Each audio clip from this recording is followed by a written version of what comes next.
Welcome in, everybody. What is going on? This is the Honolulu Blues Show, and I am joined with just Julius today. Nick is out watching, either way. Joining, watching, whatever you want to call it when you go to a Tigers game. But he's at the Tigers game right now, watching Miggy hit some homers and the good old Tigers beat whoever. I forget. Are we playing the Brewers? We are. We're playing the Brewers interleague. That's what I thought I saw. So, Julius, just me and you today, we are ready to recap this game. And most of all, we're going to be announcing the winner of the signed Deandre Swift jersey giveaway just a little bit here after we get through some news and right before we get into the Lions recap. But Julius, my man, any quick thoughts on some Lions news or anything that's happened? Because it's been a rough couple of days. We don't have Jeff Okuda anymore. Yep. It sounds like we're going to sign somebody to kind of fill that void. I don't think they've signed anybody yet. Quinn Dunbar's been popping up around there, and I guess he even tweeted something too. But that's intriguing. That's intriguing to say the least. And other than that, it's not a lot of news. It's just really seeing how the team is going to bounce back. Exactly. That's the big thing. There's going to be a lot of cornerbacks that will need to step up. There's going to be a lot of cornerbacks that are going to get an opportunity because right now Amani O, he's our one, and he's not even like your ace. He's a good two, honestly. So it's going to be interesting to see how Dan Campbell, Aaron Glenn adjust to an even more broken secondary to what already was, because we saw Garoppolo dropping 40 points on the Lions. If he could do it, man, anyone in the league could do it. So we got Aaron Rodgers in Green Bay next week. That's going to be a tough one. We're going to get into that. But, Julius, without further ado, let's announce the Deandre Swift winner. Let's just get it out of the way. And the winner of the Deandre Swift signed jersey giveaway is Nick Snay. So haven't reached out to you yet. We will after the show. If you're listening, awesome, thanks. If not, you're going to catch it later. Awesome, you're going to get your name get called. To those that didn't win, we're going to be doing another giveaway coming up very shortly soon. I'm sure you guys saw our tweet go out, our little poll of the Hockenson jersey, $100 Fanatics gift card, etc. So it's looking like we're going to be doing a Hockenson signed jersey giveaway. So nothing for sure set in stone, but if you guys want us to give away a Hockenson signed jersey, let us know. DM us, tweet at us, comment it on all our posts, whatever you can to do to get our attention. So Nick Snay, congrats on the signed Deandre Swift giveaway. You are the winner of that. Woo! Congratulations. Nice jersey. Yeah, it is a nice jersey. And ironically, here's the twist on it. It's not the blue jersey like you see in the picture. When I uploaded it, for some reason, I thought I had ordered a blue jersey, but I guess I wasn't. It's a gray jersey, which honestly, I think the gray, the Color Rush unis are even cooler. I mean, don't get me wrong, the blue is always the classic, but the gray. The gray and the Honolulu blue go perfect together. It goes better than the Honolulu blue and silver, even though that's kind of a classic, but the gray goes really well with it. Definitely. So, yes, Nick Snay, you're getting a gray Honolulu blue mix Deandre Swift signed jersey coming your way. So prepare for a DM later after this show. But Julius, without further ado, let's get into this game. Lions take a tough one, but man, it was a fun one, honestly. We fought to the very end. It was a little bit thrilling, but we obviously fall 33-41.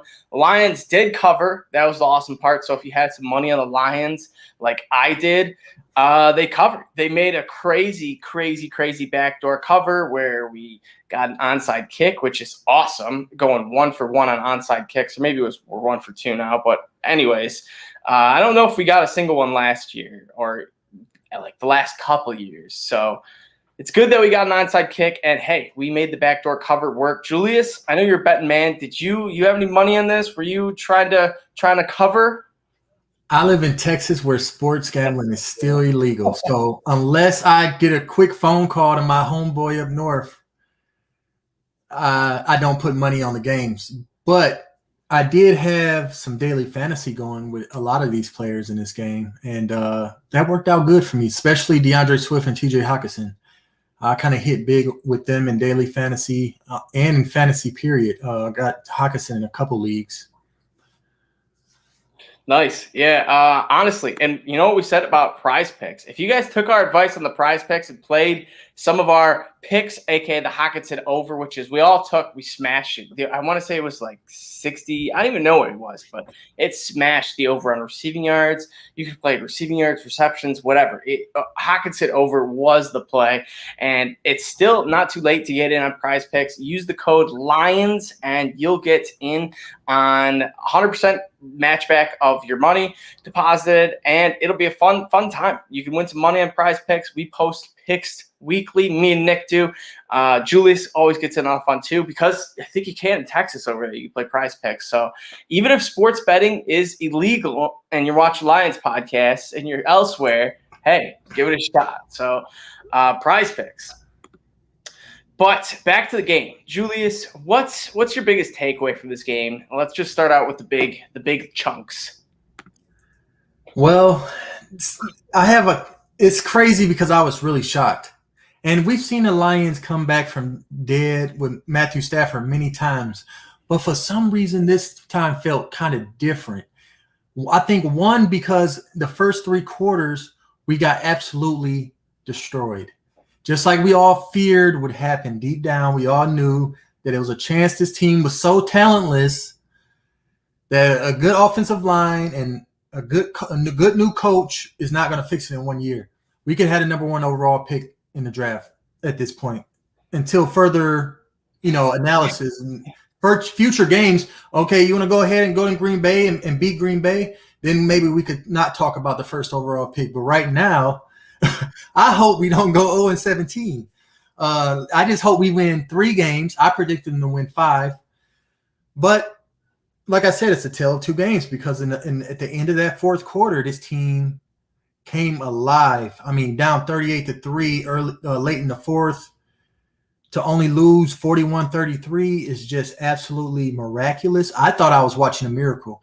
Jared Goff was completing passes on those comeback drives all the way to the end. That last drive when he was inside the 40, that's when he just couldn't get it done. But I mean, I was shocked. I was literally shocked, and I think it's a testament to our new coach, Dan Campbell.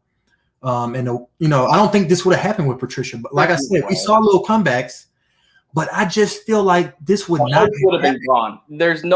Someone had to have motivated someone to just come on. I think that the whole coaching staff as a whole, including Dan Campbell, he's such a great leader. I just think that the team never was like, okay, oh man, we getting whooped. Remember how we lost to the Jets that one year in the opener? Yeah. And it got ugly quick. And at the end of the game, the Jets players were talking about how the Lions, they just knew they had quit in the third quarter, fourth quarter. This was not like that. This was different. This was, they did exactly what Dan Campbell said they were going to do. They was going to keep fighting every time they got knocked down many times, especially early in the game. But later in the game, they got back up. They bit one kneecap. They just couldn't get the second one. That's so true, man. That's literally what I was just thinking. We got pummeled, kept fighting. Last year Patricia was our head coach, there's no way we come back in any of these games. The Lions, I want to say, they were just a complete different team. I mean, granted, we had a lot of new players and new faces, but man, if Patricia's here, or any other coach, I mean any other coach, but most other, Lions coaches, we don't get riled back up to, come back and make this a game, because honestly, the Lions we had a shot to tie it up, and Goff had a couple opportunities and just missed them. But all in all, not a terrible game played from him. The one mistake was obviously the pick 6, where he got hit, and it was looking like a poor decision-making throw. But other than that, 300 yards, 3 touchdowns, 1 interception, not too bad. But man, the fight in that game, I think that was pretty cool to see, because a lot of Lions fans are really used to the Lions, going out there, getting their butts kicked, and then just laying down and playing dead. And that's honestly no fun. And I can't imagine how many older Lions fans, dads out there, including my own, who turned the TV off because it was a blowout, and they know the Lions, they just, give up. But these new Lions have some new fight in them, and made this a fun game to watch, made bettors happy that bet on the Lions, made us watch till the very end. And that's honestly what you're hoping for in a season like this, where realistically, playoffs is it's a long shot. The Super Bowl is pretty much out of reach or anything like that. So when you're in a losing season like this, it's fun to just have fun games like this. Definitely. I mean, it makes me look forward to the next game just a little bit. So, I mean, Monday Night Football, who knows? The Packers look so bad, could the Lions, if they running off the momentum from that near comeback, could they bring that momentum to Green Bay and shock Green Bay? And just pretty much that would be, if the Lions beat Green Bay, I'm saying it here. I know we're going to talk about it later. Got some more stuff to talk about with the 49ers game, little tidbits, but if the Lions beat Green Bay in Green Bay next on Monday Night Football, that will be the end of the Green Bay dynasty. As we've known it ever since. So true. They traded for Brett Favre from the Atlanta Falcons in the early 90s. They have dominated this division and every other team, the Bears, the Vikings too. The Packers have been king for like 30 years. And that would be an end to that. If we beat them in Green Bay next week, that would just totally destroy the whole team they got going. This game is kind of like the equivalent of when Matt Patricia in his first year played the Patriots in week 3. And I'm pretty sure the Patriots were undefeated. And we beat them somehow. We took down Brady and Gronk in Ford Field. And we all thought Matt Patricia, this guy was something. He took down Tom Brady and the Patriots. But lo and behold, we know what happens.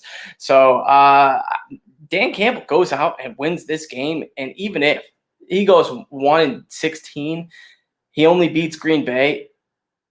Honestly, Lions fans are probably happy about that. Happy because we got to ruin Green Bay's season, and happy because we're likely picking first overall. So it would be almost like Harbaugh going out and beating Ohio State, but going 7-5 or something like that. I agree. It would just totally upend. Aaron Rodgers he looks like he's done with the Packers, Devontae Adams. So, I mean, they're like a sitting duck. I mean, if the Lions want to bring what they brung at the end of that 49ers game directly into Green Bay, we have a shot. But, yeah, let's get to some more things about the 49ers game. So, yeah, back to the 49ers. Jamal and Swift split carries-ish. It was pretty close, 9-11. I want to say Jamal had 9 carries, Swift had the 11. Jamal, 9 carries for 54 yards, 1 touchdown, long of 20 yards. Swift, 11 carries, 39 yards, long of 16. But Swift also had that phenomenal screen pass where he took it to the house for 43 yards, which he looked like Deandre Swift. So if that's the player we're getting, I'm getting more and more excited about Deandre Swift. But as of now, I'm liking this 1-2 punch we got going. I mean, it's weird for fantasy. I mean, not really, because Swift and Jamal Williams killed it in fantasy, but I don't expect them to do good moving forward in fantasy. But moving forward in the NFL, the Lions aspect of it, Swift and Williams could be a solid 1-2 punch. So what do you think of Julius? I mean, I liked what I saw. I mean, that was one of the definite positives from this game, is that especially in the first half, the Lions – brought it. I mean, they averaged like 5-6 yards a carry in the first half. Jamal Williams was really getting in between the tackles and the guards, and Frank Ragnow, everybody was pulling. They were pushing the 49ers defensive front. And I mean, Deandre Swift had a long screen pass. He had I think he had the best receiving day in the NFL for a running back.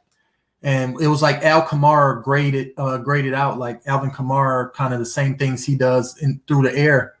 If that's what we got with DeAndre Swift this year, that's a lot to be excited about. And Jamal Williams, he's just like the perfect complement. And this offensive line is really good at run blocking.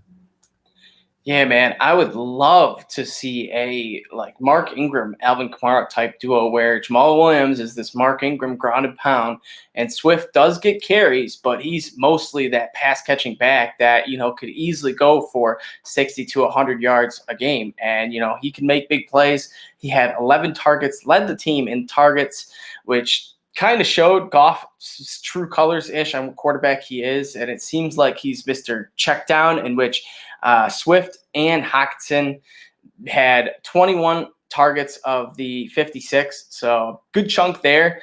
But all in all, it seemed to work decently. If, like, honestly, this was a very winnable game. Our offense played pretty good. If you take away the pick six and maybe the defense just plays a little bit better, Okuda doesn't get burned by Debo on that long underthrown 70-yard bomb. There's a lot of little things in which the Lions could have easily won this game, 31, 32 to 28 or something. You're muted, Julius. I knew that. I just wanted to see if y'all knew that. I was saying you're exactly right about that, Adam. There was a ton of times after the game where I was like, oh, if they didn't do that, it would have been tied. They would have been going it would have already been tied. They would have been going for the win. They only lost by a touchdown conversion. If they didn't do that stupid thing, it would have never, like the crazy Debo Samuel pass to Jeff Okuda. Like it was like a half an inch away from Okuda's fingers. The only problem is he didn't look back at it. I mean, that was preventable. And then the pick six by Goff, totally preventable. He got hit. Matt Nelson got pushed back into him, and the ball just wobbled out of his arm and pick six. If that didn't happen, we would have been going for the win. Like, I mean, it was a lot of stuff that the Lions, if they clean it up, they're 1-0. Yeah, there was a lot of, like you mentioned, little things, little ticky-tacky things that we could fix. I mean, obviously with a team like us, we're not perfectly polished. We're going to make mistakes like this, but it just goes to show that there's a little bit of lightning in the bottle. And, you could see some light at the end of the tunnel on this team. And I will say the offense, the run game looked very good. Sewell honestly held his ground for having to go back to left tackle as, on short of notice as he had to do. And he had to go up against Nick Bosa, an elite pass rusher in the league. I don't know if Bosa got the sack on Sewell, but Bosa did end the day with one sack. So one sack is, not bad at all, even if it was on Sewell, being his first NFL start, regular season start. I don't think he gave up a sack. Then he might have been. I think he had 6 quarterback pressures, and 2 of those resulted in quarterback hits, but no sacks. Okay. All right. Good to know. Because, Sewell was playing pretty good. So now, Julius, that brings me to my next question. What do we do? Decker, we know he's coming back in like 2, 3, 4 weeks. If Sewell goes out and dominates, I don't even know who the Packers pass rush is. They got the Smith brothers. Yeah, the Smith brothers. That's right. They do have some solid rushers. So, Sewell goes out there, dominates. I'd probably be Zadarius Smith. That would be on him. Either or. Dominates one of them, and then goes into week 3. We know Decker comes back week 4, and then week 3, I forget who we're playing. He dominates 2 and 3. What do? Do you keep him at left tackle? Do you try to make a trade with Decker? This seems to be a very controversial decision to be made amongst Lions fans, at least. I feel like it's a 50-50 split between letting if Decker want to stay at left tackle, that's good because he's already good there and he's been good there and he's a veteran, blah, blah, blah. And Penei Sewell could just get used to the right for this year. And then there's people like myself who believe if Penei Sewell was the 10th highest graded tackle in all of football in week 1. As a 20-year-old, if he starts to dominate on the left side and it becomes something of like, this dude is just an epic legend at left tackle and there's no way you could take him from that to temper that progression. If you put him on the right side, he's not used to the right side. You're right-handed. You ever play basketball with your left hand? At first, it's hard. I mean, I know a lot of practice, you can get good at it, but same thing with football. I mean, it's just you get used to one side. His footwork, his handwork, his push, everything he's been doing since he was like 6 or 7 years old on the left side. That's where he's good at. If you put him on the right side, he starts, getting in his head. He's kind of off balance. He might be giving up a sack here or there, just like in the preseason. And then people are going to talk about how he's a bust. Okay, maybe we need to keep him on the side he's best at. We drafted him to be a left tackle, not a right tackle. And in fact, Taylor Decker played right tackle at Ohio State. There was some question marks when you drafted him. Was he a better right tackle than left tackle? Of course, we ended up going with his athletic upside and putting him at left tackle, and he's done a pretty good to great job for the last few years. However, I'd rather have elite on the left side and good/great on the right side, because the right side, usually that's more run blocking oriented. Left side is more your blind side blocker for your right-handed quarterback. That's where they put the best pass rushers so they can get the most sacks and fumbles. You've got to have your best left tackle there. Sewell he's probably already better than Decker at left tackle, but I'm going to give Decker the benefit of the doubt. I'm going to wait a couple games and see if the Packers just destroy this kid in Green Bay. Okay, maybe we need to talk about when Decker come back, putting him back on the left side. We'll see what happens in the next game. Yeah, there's a lot to look forward to. Especially on Monday night, his spotlight's going to be on him. Lions prime time, you know how that goes. So it should be a fun one, especially in Green Bay, of all places. But yeah, man, wouldn't it just be perfect if Sewell goes out, dominates, Decker comes back, and Decker is just not even like excellent at right tackle, or like not even like extremely good, just like good enough, Right. like just like good enough to, keep the run game solid, the pass game solid, and allow Sewell to just become this left tackle beast, which he can be. So it is an interesting situation. I wonder to see if Decker will have any say in it, if he'll come forward and say, look, I'm open to playing right tackle. Like you've already re-signed me. I got my left tackle money, so I'll switch. That's fine by me. And yeah, it could bite us in the butt because we would have to pay another big old whopping contract to a left tackle. But hey, if Sewell's good enough, give him whatever. Give him the boat. We're going to pay the guy. We're going to have both of them. As long as Decker is cool with going to the right side. And I would feel better about our offensive line knowing that our best left tackle is playing left tackle and our best possible right tackle besides that left tackle, which I think Decker, like I said, he played it in college and in high school on the right side of the offensive line. I don't think it'd be as big of a deal as it is for Sewell, who's never played on the right side in his life. So that'd be the ideal scenario. Yep, definitely. So we will have to wait and see how that goes on Monday Night Football. But Jamal and Swift talked about them a bit. TJ Hawkinson, he was about to lead the NFL in targets for tight ends, and then Darren Waller went crazy, and Derek Carr decided to target him 19 times, literally. So Hawkinson finishes the day with 10 targets, 8 catches, 97 yards, and looked pretty good. He looked like himself, honestly, out there. He looked like he can make plays, like he can be that little check down, that security blanket for Goff. And honestly, I think this is what we're going to be seeing. 10 target games for Hawkinson is going to be a common theme.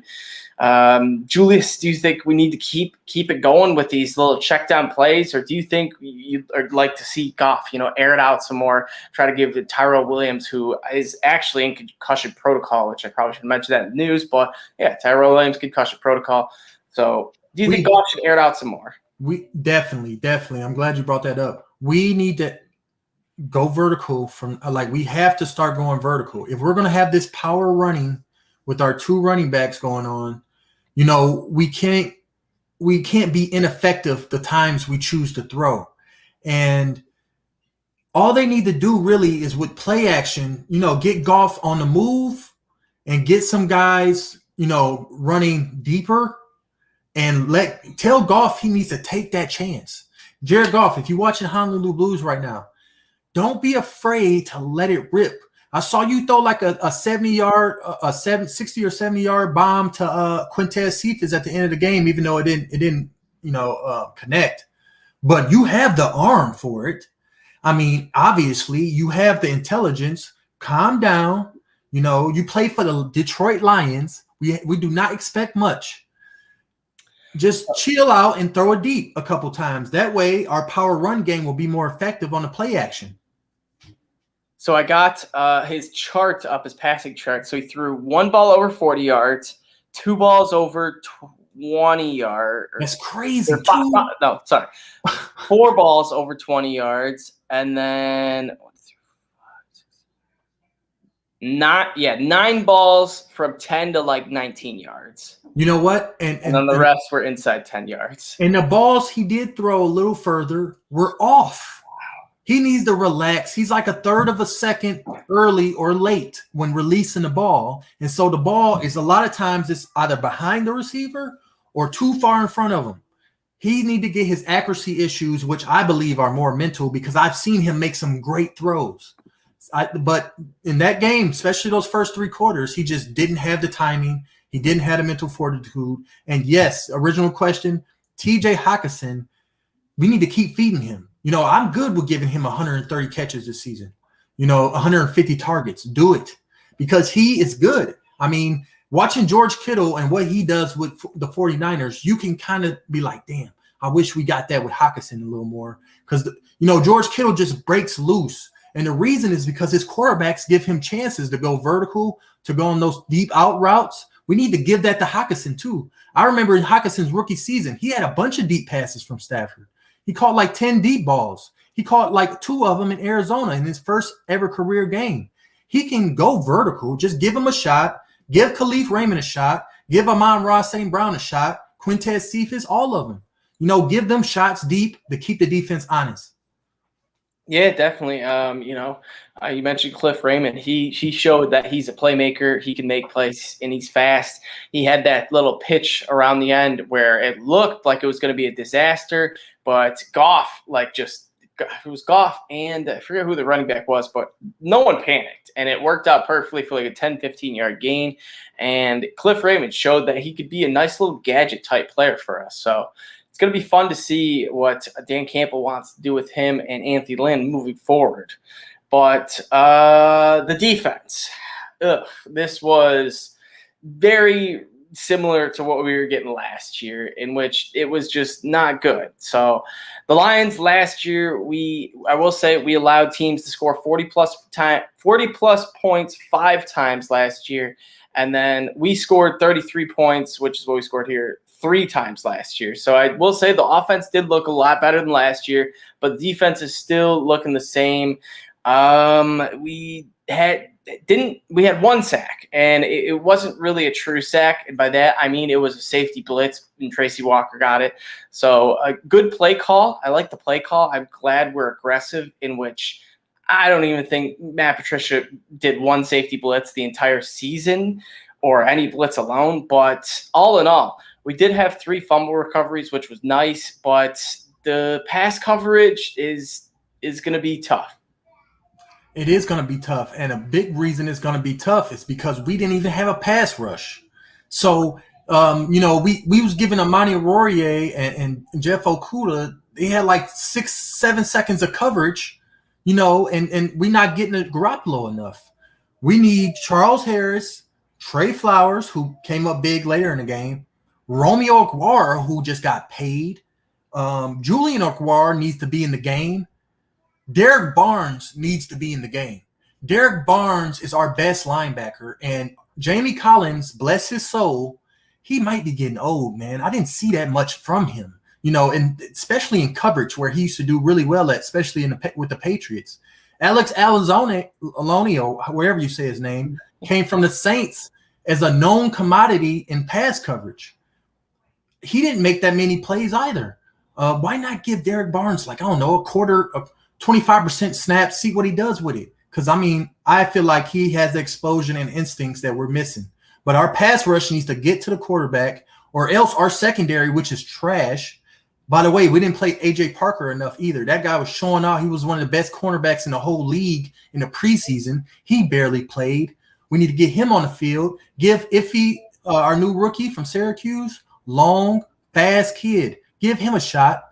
That now that Jeff Okudah is out, our safeties are a lost cause, bro. I'm telling you that right now. Tracy Walker and Will Harris. Will Harris was a bust like 3 years ago, and now he's officially a bust. He might not even be in the league next year. He's almost on Jelani Tavai level. He just can't make the plays. He's just not good enough.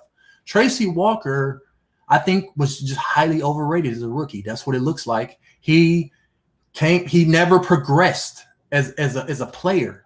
He's still doing the same stuff too. So I think our safety is like a huge need next season. That's like top 3. Yeah, honestly, the whole secondary is a big need. I will say Tracy Walker did have 7 tackles on the day. He had the 1 sack, the 1 tackle for loss, too. That was the other embarrassing thing. We didn't even have, we had the 1 sack, but we didn't even have any tackles for losses, which means no runs that were stuffed, no blown up screen passes, nothing behind the line of scrimmage except for that 1 Tracy Walker sack, which blows my mind, honestly, on how that could happen. I don't know if the 49ers just have an unbelievable blocking scheme or what, but either way, it was a tough pill to swallow. We gave up 31 points in the first half. The second half was better. I don't know what clicked. I don't know if it was just the 49ers playing really conservative, real prevent with this gigantic lead or what, but all in all, the Lions, we came back, we made it fun. We held them to 10 points in the second half. We outscored them 23-10, in which if you do that in the second half, you should easily be able to win a game. But obviously we were getting blown out 31-10 at halftime, so can't do much. I will say Trey Flowers had a big play where he knocked the ball out of, I want to say, Deebo Samuel's hands. He punched it right out of Deebo Samuel's hands. It was great, too. He got the first down. Deebo just had to go down. He probably was about to, but the right moment he crossed the first down line, boom, ball goes flying, and we get the ball back. And that was the drive that we tried to tie it, but we did not. So, man, that would have been insane if we would have got down there and tied it. We did have a couple of opportunities, options, but it just fell through. Anyone else, Julius, on the defense that, stood out to you? Obviously, we're not going to have Okudah for, the rest of the season. So, let's talk about him. Okudah, ruptured Achilles, tear Achilles, blown Achilles, whatever you want to call it. He is done for the season, and this is an Achilles injury. So this honestly makes me believe his career is probably over, which really sucks because he was a 3rd overall pick. And, yeah, he wasn't playing to his best, but, man, just to know that he's got a gigantic road ahead of him, it's tough. And I will say, people come back from ACL tears, and even, guys like Marlon Mack and Sterling Shepard and Emmanuel Sanders came back from Achilles. It's going to be tough for a cornerback to come back from Achilles injury. So, Julius, what are some of your thoughts on Okudah? Do you think he's done, or do you think there's, some sort of hope? I think there's a strong chance that he is done because, like you said, torn Achilles is the worst possible injury for a lot of positions on the field, specifically cornerback, because everything you do as a cornerback is based in footwork. Move how fast you move your feet, twist your body, and your Achilles is never the same. Your athleticism is never the same after you tear your Achilles. It never fully is the way it was when it was strong and healthy. And a lot of players have said that, and we've seen a lot of players. So, it's tragic. Honestly, I feel bad for the guy. But there is a chance. There's a chance he bounces back strongly from this. I don't even know if he's going to be on a team next year. But, yeah, he's very young. I don't know. It depends how fast he can come back from this. If the Lions are going to keep him or not next year, because obviously we'll be watching him progress. But, yeah, it all depends on, how he progresses, I guess, in which if we want to keep him or not. I mean, he'll still be on his rookie contract, so we won't, have much to give. But a first rounder, or I want to say like a top 10 picks, get extra money. So I don't know how this whole contract situation's going there. But, yeah, honestly, I hope Okudah can make an awesome story. He can make a comeback, and be some sort of, a decent player, even if he's not this elite cornerback we were hoping him to be. If he just helps us out in any way before his contract, expires, then hey, we'll take it. But as of now, this is just the icing on the cake of the final Bob Quinn and Matt Patricia garbage pile they left Dan Campbell and Brad Holmes. So it's going to be interesting to see how they handle this, and not just the offseason, but in the draft too, because honestly, we're drafting a cornerback or a defensive back in the first round, probably. I mean, unless we get a quarterback and some defensive linebacker or some other stud or something like that. I don't know. But I think we draft some sort of defensive back. Our secondary is just too weak. This was a very, very winnable game. And, we started off kind of doing pretty good. We marched the ball down fast. And then we didn't – I like that Dan Campbell went for it on the 4th and 1. Jamal Williams just slipped. It was just kind of unfortunate there. I do wish, I let Goff quarterback sneak it. I think we got, big boys up front, Ragnow and Sewell, push behind them. Goff can easily get a yard behind those guys. So I like the call. I like that we're going for it on 4th and 1. I want to say we were like 0-3, maybe 1 for 2. But all in all, I just like the aggressiveness. We're 1 for 3, yeah. Okay, 1 for 3. So I like the aggressiveness that Dan Campbell's been displaying. We did recover the fumble right off the bat, and then I don't think we came away with any points right away. No, we didn't. But it seemed like we were going to be doing a little bit better. So, yeah, Julius, my dad brings it up. Rank the first game 1 to 10. On a fun standpoint, like just watching the game, it was probably like a 9-ish. But overall, yeah, probably like a 7. There were things where we improved on, but there was a lot of same old, same old. Tale of 2 games. The first 3 quarters, I would have gave the game like a 3. Maybe a 4, probably a 3.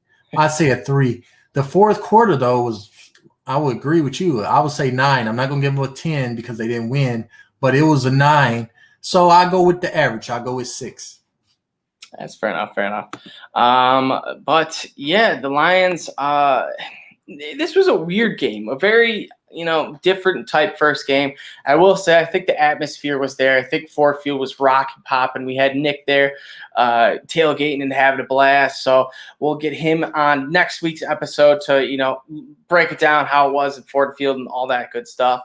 But 0-1 on to week 2. Unfortunately, it's Green Bay. But we were in the situation last year in which actually, I don't know. Last year, did we win week 1? I think – no, we tied. Or was it the Arizona tie? No.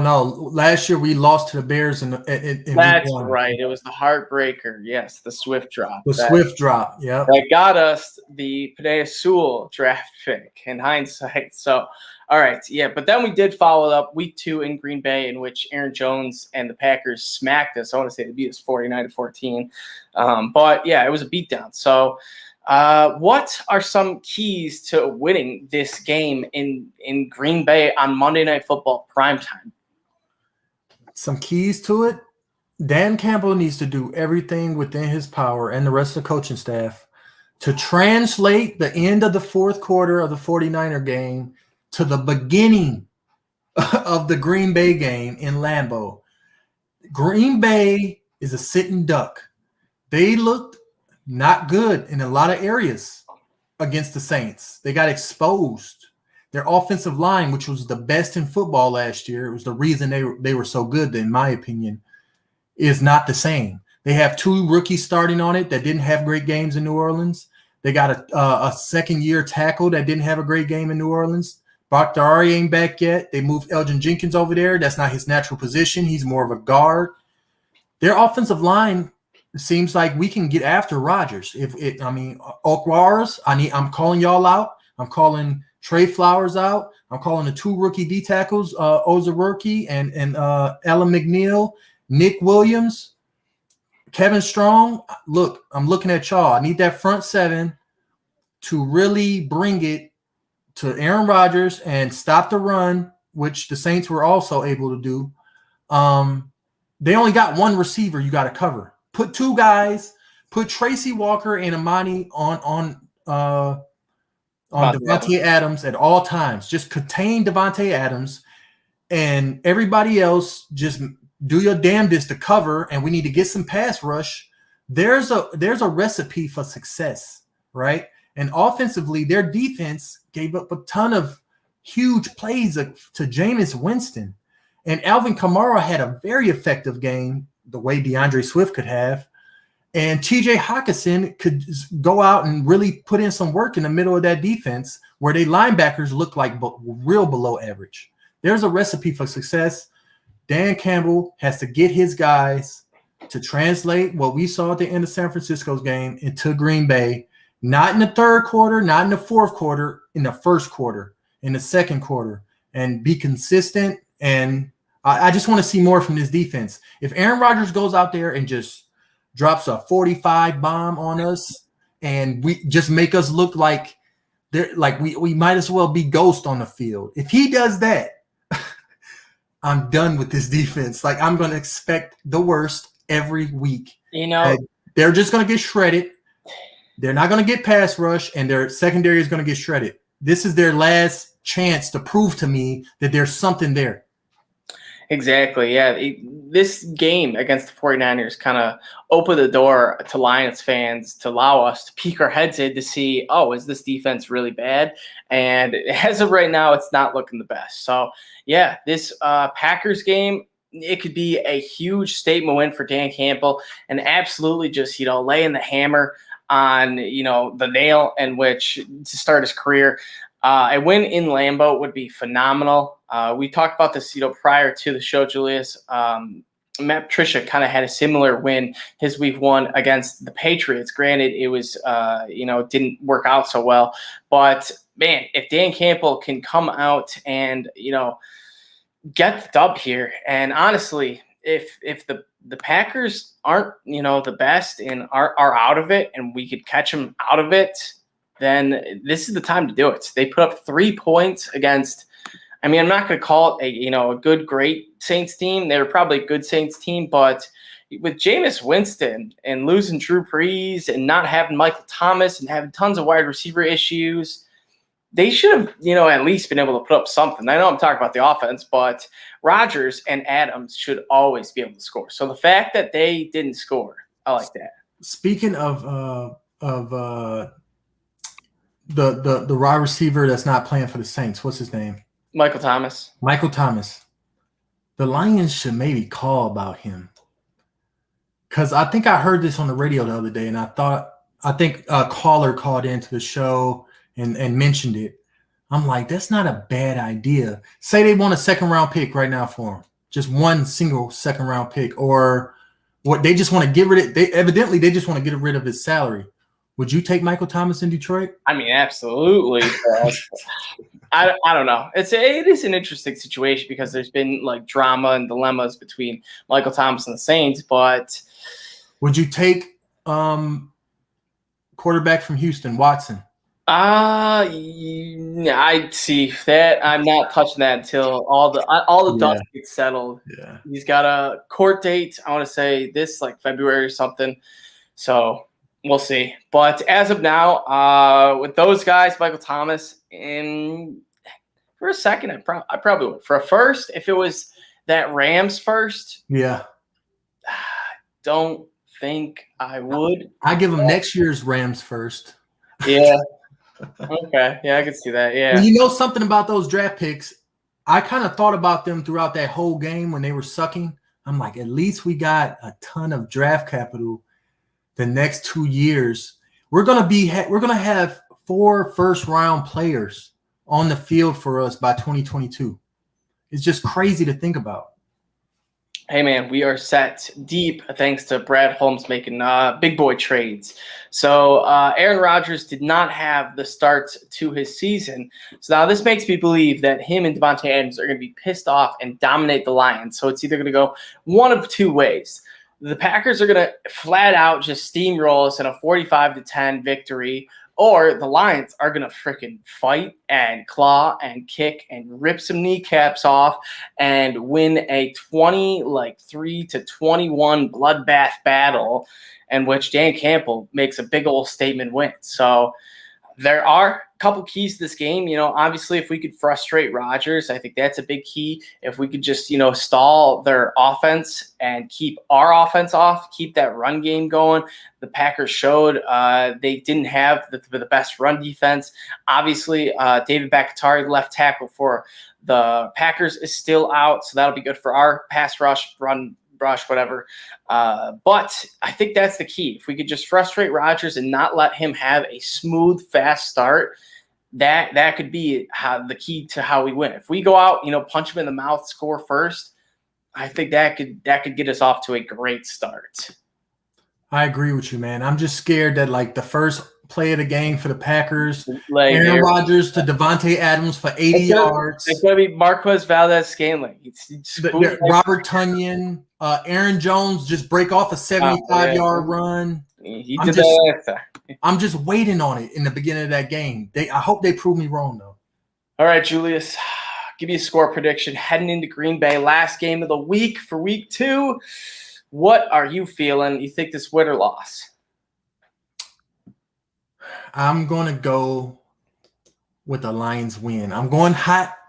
The Lions go in and shot, because I watched the whole Green Bay and Saints game. And I swear they looked like a totally different team, and they looked totally like beatable. And the thing I saw with the 49ers was they're just better than us. They just got a better scheme. They got their players established in the right places and the right positions. I mean, they just a well-oiled machine. Green Bay looks like a mess. And I think Dan Campbell, I'm going to believe in him. This first time I'm really going to believe in him, is going to get the Lions to show up enough in the pass rush and enough in the passing game with Jared Goff. He's going to make a couple more big plays. He's going to make a couple more long. I'm sure they told Jared Goff, you have to start airing it out. This cannot happen. What happened against San Francisco? That cannot happen. You have to take your shots. Do not be scared. You're pretty much on a 1-year prove it lease. Just take your shots. And I think Dan Campbell's his leadership is going to translate to the players and onto the field in Lambeau. And they're going to beat Green Bay. I'm going to go with a score of 24 Lions, 20 Packers. I like it. 24 Lions, 20 Packers. Lions victory. But for myself, I think Aaron Rodgers is going to just be pissed off. Want to put an example on Detroit. The point spread's -10.5. I am putting the house on the Packers -10.5. I think it's going to be not a crazy big blowout. I could see it getting to like a 45-13 type deal, 45-10. But I think the Lions are going to get a couple points in garbage time. I think it'll be a 31-17 loss in which Lions score last second touchdown. But hey, I'll be rooting. I hope we win. I hope we get the upset. Would love to see my prediction wrong and yours right, Julius. So we will have to see. Join us next week we'll be going live as always next week. I don't know exactly when. We might be going live on Mondays now, Tuesdays, Wednesdays. I don't know. Our show's going to be changing soon. But yeah, check us out, Honolulu Blues _ on Twitter. We're doing another giveaway shortly within the next week or two. Get that out and rolling. Check out Julius at the 5th Top and check out myself at Everyday FFB. But that is all we got for tonight's show. Julius, you got any last words, comments? Yeah, I mean, you made the sensible pick, my friend. I'm just going to tell you that because I could definitely see Aaron Rodgers being pissed off, the Packers being pissed off, and they're like, we're going to go be proud. The Lions got the Packers got the perfect team to bounce back from that loss from. They got the perfect team because we're the Lions that he done picked on his whole career in Green Bay. And it's very well likely to happen again. But I'm going to believe in Campbell this very first time. Let's see what happens. Let's go. Hopefully Dan Campbell gets the job done. And Lions get the dub on Monday Night Football. But thanks, everyone, for joining in. We will see you all next week. Go Lions. Go Lions.